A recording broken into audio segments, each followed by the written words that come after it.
ওই জায়গায় গেলে পরে আমারে কেউ 500-1000 টাকা দিবে এমনও ছিল না।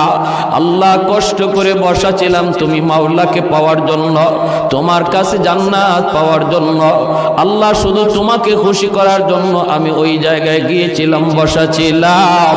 রব্বুল আলামিন বলবে, বান্দারে আমি আল্লাহর আদত হচ্ছে মাফ করে দেওয়া, কিন্তু আমার নিজাম হচ্ছে উসিলা ছাড়া মাফ করি না। ওই দিনের মাহফিলে বসাকে উসিলা করে আজ হাসরের ময়দানে আমি আল্লাহ তোমার নাজাতের ফয়সালা দিয়া দিলাম। আরেকটু জোরে বলে সুবহানাল্লাহ। মুসলমানের আওয়াজে বলেন সুবহানাল্লাহ। লা জিদ্দা ওয়ালা নিদ্দা ওয়ালা হাদ্দা লিমাওলা,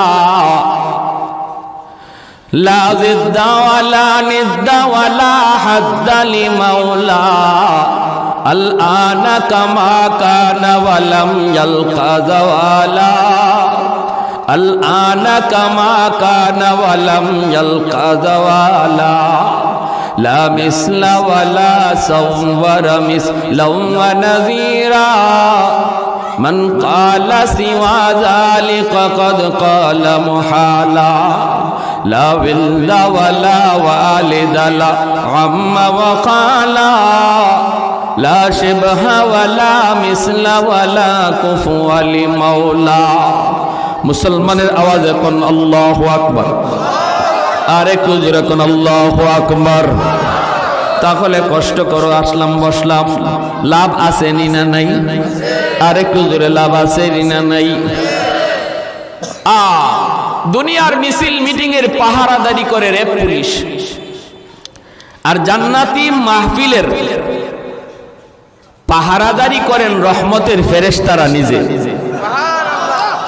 আমার আপনার চতুর্দিকে পাহারা বসাইছেন রহমতের ফেরেশতা। নবীজি বলেন ওয়াজ শেষ হওয়ার পর আখিরি মুনাজাত করে মানুষজন বাড়িতে যায়, ফেরেশতারাও যায়। ওয়াজ শেষ আর থেকে কি করবে? ডিউটি শেষ। আল্লাহ ফেরেশতাদেরকে জিজ্ঞেস করে কোথায় ছিলা? ফেরেশতারা কো মালিক